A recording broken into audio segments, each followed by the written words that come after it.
It was a shattering blow, but Ken Livingstone was trying not to let it show. The curtsy instead of a bow suggested his mind was on other things, yet he managed to maintain his smile throughout the Queen's visit. A mile upriver, Labour's national executive sealed his fate. I think it's sad that the Labour Party aren't allowing London Labour Party members to choose, but I haven't had time to think about it yet. I'm going to have a nice drink with my colleagues now. He had started the day with high hopes. A return to the Labour fold looked a real possibility, and his new office was getting a royal seal of approval. I have much pleasure in declaring City Hall officially open. The Queen and Mayor made speeches. A plaque was unveiled in the debating chamber before a tour of the new building. Meanwhile, at Millbank Tower, Labour's big guns were preparing to spoil the party. Ken Livingstone was ready to believe Labour wanted him back.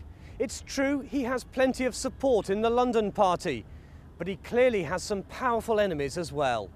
I think we were all greatly swayed by the fact that we were not sure that Ken, if he came back into the party, would abide by the rules of the party.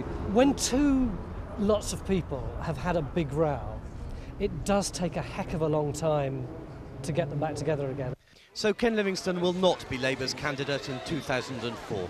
The man who would most like to is the man at his side today, Assembly Chair Trevor Phillips. It's clear that the Prime Minister and the Chancellor still have an enormous sense that they don't want Livingstone back in the Labour Party, and that they're determined to make him see out his time outside the Labour Party. This was meant to be Ken Livingstone's big day. It was up to a point. The royal visit went like a dream, but after that it all went downhill for the Mayor. Livingstone and Labour are not ready for each other yet. Well, Simon's at City Hall this evening. Simon, as we've probably learnt to expect, a bit of a brush off from Mr Livingstone for the National Executive's decision, off to have a drink with his friends, as he said. How much of a blow, though, is it to his political career? Lucy, it's a huge blow. Ken Livingstone might not need Labour just now, but in 2 years' time things could be very different, especially if public transport is still a shambles and congestion charging proves unpopular. The one thing Ken Livingstone doesn't want is an official Labour candidate who could possibly beat him, or at least split the vote and allow a Tory like Steve Norris to win.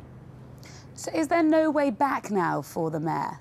Nothing is as unpredictable as politics, and it was a close vote, 17 against 13 for. But at the moment, as it stands, Ken Livingstone will not be back in Labour in time for the next election, let alone when they choose a candidate. They want that person in place by the end of the year. And already tonight, one person has put their name forward, thrown their hat in the ring. Nikki Gavron, his deputy, says she wants to be Labour's official candidate for Mayor. Until this morning's vote, she said she was going to back Ken Livingstone. Now she wants the job for herself. It's all changed. Simon, thank you very much indeed.